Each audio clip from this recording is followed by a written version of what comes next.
Coming up on BCN today, the Alberta government is reviewing funding for supervised consumption sites around the province. Plus, cell phones now banned in classrooms in Ontario. Will Alberta be next? And Remembrance Day is just around the corner. We hear from a veteran who suffers from PTSD after serving in both Bosnia and Afghanistan. Your Canada. Your Southern Alberta. Your stories. From our studios in the heart of Lethbridge, it's BCN Today with Jeanette Roche. Hello, and thanks for joining us on this Thursday. The provincial government may be cutting funding for the supervised consumption and injection site at Arches. In fact, funding may be removed for all safe injection sites across the province, including Calgary, Edmonton, and Red Deer. A review is being conducted by the UCP right now, and the final decision will not be made until March 31st. Lethbridge East MLA Nathan Newdorf says that he has heard the concerns of local residents regarding the SCS. The system as it is right now is not working. So whether that means more services, detox, treatment and recovery, or closing the site down, there's a very range ideas and views. But again, I think it's a sense of urgency that is now becoming more common, and I have relayed that to the minister at length, and they understand that, how significant this issue is for Lethbridge. The minister has already stated that they want to move towards a system more focused on treatment and recovery, but what that means in specific funding is not yet known and won't be known until that review process is complete.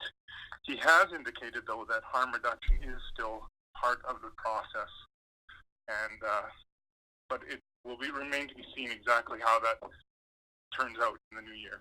According to the provincial government, Albertans' 7 supervised sites reported nearly 400,000 visits between January 2018 and June of this year. Lethbridge police have charged 2 men with robbery. It stems from an incident at Park Place Mall around 9:30 p.m. Tuesday night. When police arrived, the victim told them he had been cleaning off snow from his car when he was approached by 2 men demanding his wallet. One of the suspects pulled out bear spray and sprayed the victim. The victim managed to escape and called police. A second victim, who was sitting in a passenger seat of a nearby car, was also told to hand over his cell phone. The second victim also got away. A short time later, the 2 perps were picked up at McDonald's on Scenic Drive. 21-year-old Chance Bennett and 20-year-old Bak Nayang of Medicine Hat both face robbery charges and will appear in court on November 13th. It turns out the term starving student still has a lot of truth to it. A recent survey conducted by the university and the college asked if students ever ran out of food and didn't have enough money to buy more. 19.2% said sometimes, and 7.5% said often or all the time. In response, the University of Lethbridge is introducing a new program called Nourish to help eliminate food scarcity for students. Campus chaplain Erin Phillips says just over 7% of students reported having used the campus food bank, but she says, quote, "These are sobering numbers and sometimes we are working hard to address." Nourish intends to raise the profile of the Students' Union Food Bank, as well as the many campus initiatives in place to help students in need of food. After a marathon, a 7-hour meeting yesterday, Andrew Scheer's caucus declined to give themselves the power to vote him out as their leader. The head of the Conservative Party then laid some groundwork for how the campaign review will work and how he plans to press Prime Minister Justin Trudeau in the days ahead. There are some key priorities that this minority parliament must tackle head on. Keeping Canada united and strong, helping Canadians get ahead, restoring ethics and accountability to government, and getting the energy sector back to work. These are pressing issues of national concern that require immediate action. So I am calling on Justin Trudeau to reconvene Parliament as soon as possible to deal with them. That is far too long to wait Given the urgent problems we face today, Canadians expect us to get to work, and Justin Trudeau must recall Parliament. It's taken a couple of weeks, but Prime Minister Trudeau is ready to meet with caucus members and those who were defeated in the October 21st vote. They are gathering this morning for an informal session. Starting next year, Alberta will be providing extra support for first responders and their families. The government announced Wednesday that it has committed $9 million over the next 3 years to implement the Heroes Fund. The money will kick in on April of 2020. The Heroes Fund will provide a one-time tax-free $100,000 payment eligible to families of first responders who die while on duty. In a release, the UCP said that Alberta is the only province with a grant program for families of fallen first responders. Albertans are currently served by 14,000 full and part-time firefighters. About 80% of them are volunteers. We also have 7,500 police officers and 9,400 paramedics. Many of our province's first responders were called out to a serious multi-vehicle collision on Highway 2 north of Grand Prairie yesterday. Police say around 20 vehicles were involved in the pileup on the southbound lanes of Highway 2. The accident occurred between the communities of Claremont and Sexsmith north of Emerson Trail. When EMS arrived, they had to deal with many injuries. The temperature at the time was -16 and foggy.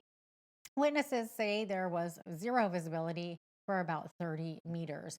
Grand Prairie RCMP, along with EMS and fire, responded to the crashes. STARS Air Ambulance was also dispatched to the area. Remembrance Day is just 4 days away, a time when we remember those who made the ultimate sacrifice to allow us to enjoy the freedoms we have today. The Remembrance Day ceremony begins at Exhibition Park at 10 a.m. on Monday, then at the Cenotaph in front of the Yates Theatre at around noon.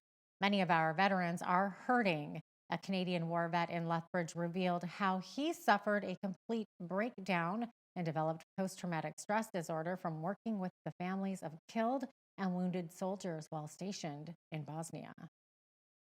Because of the tours that I did, and not just me, but a lot of other guys too, there's things that we've seen, there's things that we had to do, and because of those, they left a lasting impression that carries forward to, like, now I probably will never leave. And because of these situations that I was in, in the sense of what have it affected, it's affected my quality of life in the sense that I have trouble sleeping, I have trouble integrating in groups of people. I got a real problem with being in, say, a mall where there's a large crowd of people. Stats Canada says at least 54 Canadian military members have committed suicide since 2014, mainly due to PTSD. Many experts warn, however, the number may be higher due to a lack of reporting. Wayne King is a retired Air Force colonel from the Canadian Armed Forces. Colonel King stopped by our studio recently to talk about the importance of the poppy and why we should all be wearing one. It is an indication, an outward visible indication of the remembrance of the service of our veterans, of our armed forces in support of democracy. But it's also a symbol that the citizens of Canada, or at least those who are wearing that poppy, support the troops, support the activities of our veterans, not only within the community itself, but in pursuit of the Canadian objectives and ideals in foreign nations. Watch the full interview with retired Colonel Wayne King as we also discuss if youth today appreciate our veterans and the cost for the freedom that was paid. That's coming up in the second half of our show. The Lethbridge Military Museum's mission is to promote the rich military history of Lethbridge. BCN's Loris Alexander shares how this Remembrance Day, the museum can lead to a better understanding of how our community's military contribution to the preservation of world peace. Exhibits educating us about a World War I detention camp here in Lethbridge. Displays of the Lethbridge Cenotaph. The Lethbridge Military Museum is reminding us this Veterans Week of the rich history Lethbridge holds. We had the largest prisoner of war camp in Canada located here in Canada. Over 13,000 prisoners, German prisoners of war, were located here in Lethbridge. Ramsey says one of the items he's really proud of is the mural of Remembrance. Well, there are 60 1-foot by 1-foot scenes and portraits that tell a total of 63 stories, because over and above the 60 1-foot by 1-foots, there's also 3 large images that come out from the mural. The museum wishes to express its gratitude for all the items donated to the museum that allows it to tell the stories of people of this community. Preserving and sharing Lethbridge's history is very important to me and to many other people. And it's a way of acknowledging our military history, which is well over 100 years now. And so it's important that we know what has happened in the past. And we need to remember that we still have serving members who have served as recently as Afghanistan. Whether it's in this week of remembrance or over the course of the next year, make the effort to come on out to the Lethbridge Military Museum. There's lots of stories that are told here, and it's an important part of our history that a lot of people are not aware of. For Bridge City News, I'm Loris Alexander. Thank you, Loris. A Lethbridge coach has been honored in a big way. Lethbridge College Kodiak's Sean Carey was just named the National Men's Soccer Coach of the Year. He accepted the award at a banquet in Oshawa, Ontario. Carey is currently in his 3rd season of his dual role as head coach of both the men's and women's Kodiak's soccer teams. This season, he led the men's team to its first ever ACAC championship October 27th in Edmonton. Carey is the first Kodiak's soccer coach to ever win a CCAA Coach of the Year award. Good for him. Earlier this week, the PC government in Ontario banned a cell phone use in classrooms for students. And if you've spent any time with teenagers, you know this is difficult to enforce. According to Lethbridge School Board's Director of Technology, Jesse Sedlowski, Alberta schools don't currently mandate whether or not students can bring cell phones into the classroom. We don't have a ban in our schools of cell phones. You're right. So how cell phones are being used in the classroom is typically a teacher by teacher basis or school by school basis. So some schools may have some general rules around cell phones. For example, they can't be in a room where there's testing. They can't be used during certain times of the day. There are also teachers that require that during certain lessons that they are put away or they're not used in the classroom. And then sometimes there's individual students that aren't allowed to use the cell phone because they may not have the maturity or they don't know how to use them properly in class. Alberta's education minister told Bridge City News that they respect the decision-making of local school boards, including the matter of cell phone usage. U.S. law enforcement and counterterrorism officials outlined foreign and domestic threats to a Senate panel. One important topic was the ambush of 9 U.S. citizens by the Mexican drug cartel. The reprehensible killings in northern Mexico of American citizens, including women, children, and infants, is a stark example of how these brutal organizations operate on a daily basis. The violence and disregard for human life displayed by these criminal organizations is as barbaric and gruesome as any terrorist organization we see around the globe. Their networks are sophisticated. They operate as a sophisticated business and enterprise with a supply chain, with covert and overt operatives. They're able to use extortion and assassinations at will. We're also keenly focused on the threat of domestic terrorism, attacks carried out by a wide variety of violent extremist ideologies. That's everything from anarchist groups to racially motivated violent extremists. We face the same threats. They are evolving. Terrorist groups are metastasizing. They're spreading around the world. And if anything, what's happened is just the trying to deal and counter those threats is growing more complex and far more difficult. Well, lots of snow over the past little while makes it feel a lot like Christmas. And that leads us to our Twitter poll question. We asked, is now a good time to put up your Christmas tree, or should you wait until after Remembrance Day? How about December 1st? Or what about the last minute on December 24th? Well, you responded, and 67% of you are putting up your tree on December 1st. 14% say it's going up now. 10% said the day after Remembrance Day, and 9% are waiting until the last minute on Christmas Eve. Thanks to all who participated in our social media poll. Well, the temperature might be above normal today, but the wind is making it feel a lot cooler. Complete weather details are coming up following the break.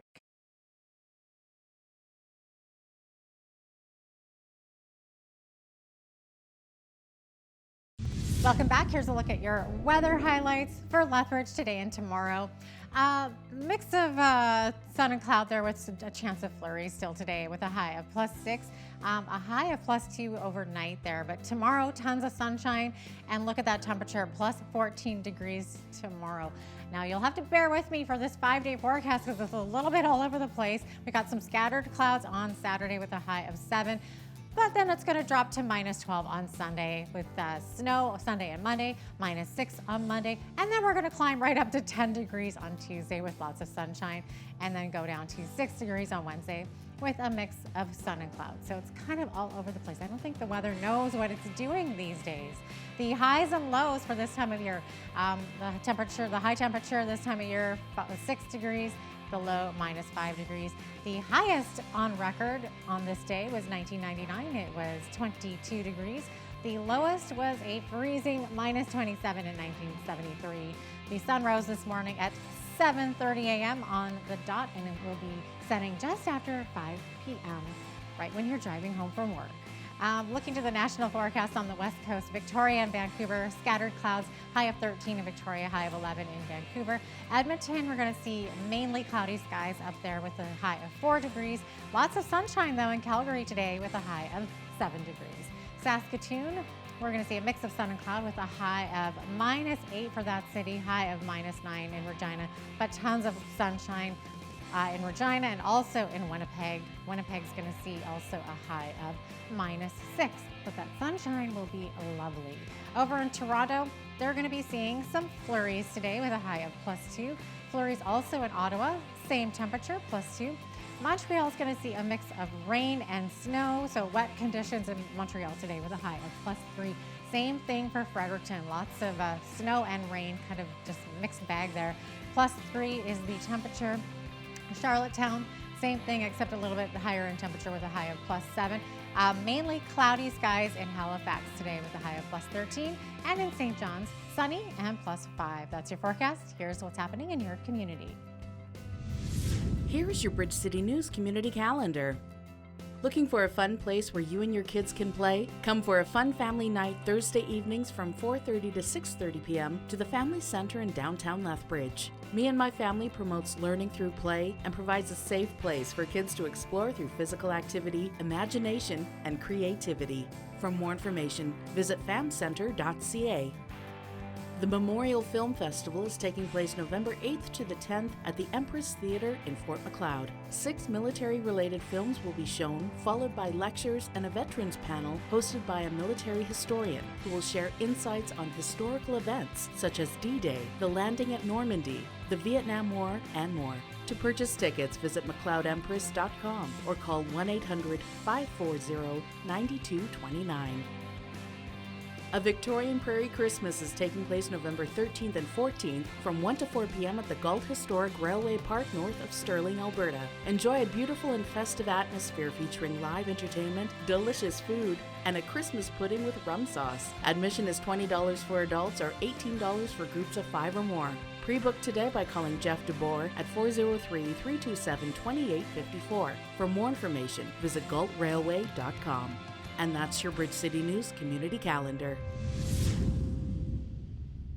Here's one for you. If you've run out of dryer sheets, today's daily life hack will give you a quick and inexpensive stand-in.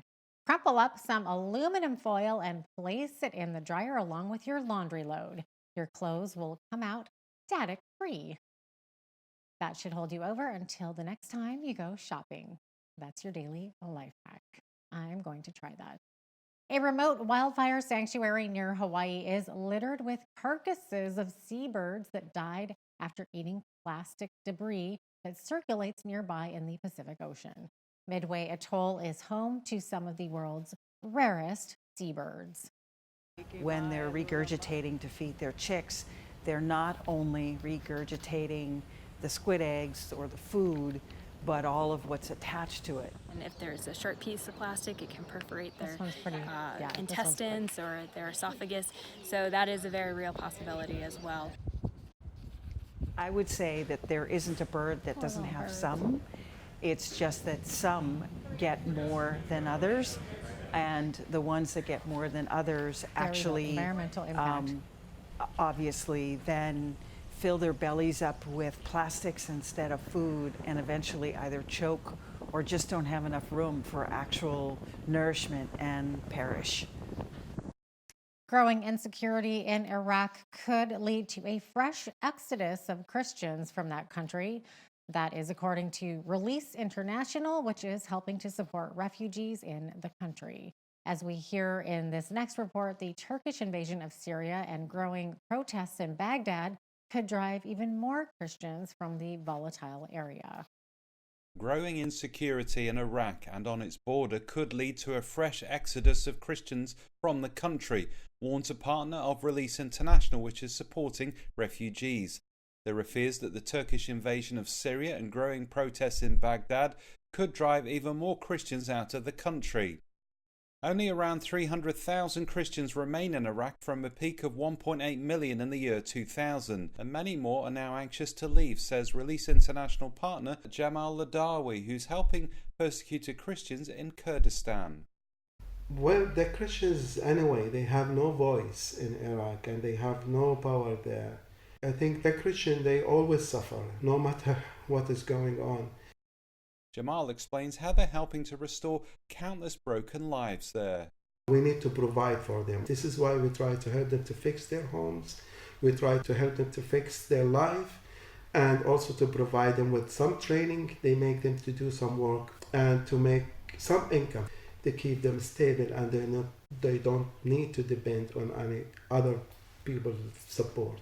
We need to pray for hope. People, they lost hope. And we need to pray God will bring back that hope, and people to have the desire they will rebuild their country again, and they will see their life will rebuild again, and they can really function as a families and as a Christians, and they can go freely to worship. Peter Wooding for the Global News Alliance. A new poll says national unity is on the top of Canadians' minds right now.